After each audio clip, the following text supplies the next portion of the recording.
د اود کېدو په وخت کې څلورمه دعا چې د نبی علیه الصلاة والسلام نه منقوله ده او دا مختصر دعا ده. دام پر روایت د براء ابن عازب رضی الله عنه کې راځي. هغوی فرمای کان النبی صلی الله علیه وسلم اذا اراد ان ينام وضع يده تحت خده الایمن.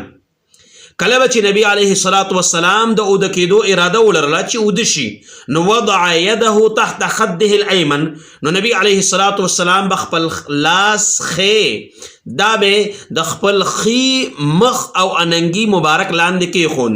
ويقول او ویل به اللهم قني عذابك يوم تبعث عبادك، یا الله ما د خپل عذاب نه اوساتي په کوم ورځ به چې ته خلق د قبرونو نه راپورته کې او راپاسې وي. دا دعا هم امام بخاری رحمت الله علیه په الادب المفرد کې ذکر کړي په 1215 نمبر باندې، او په تعلیق د دغه الادب المفرد کې امام البانی رحمت الله علیه دی روایت ته او دی حدیث ته صحیح حدیث ویلې. دغه رنګ دا حدیث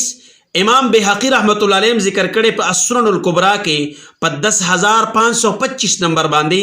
او امام احمد رحمت الله علیه ذکر کړي په خپل مسند کې په 18660 نمبر باندې.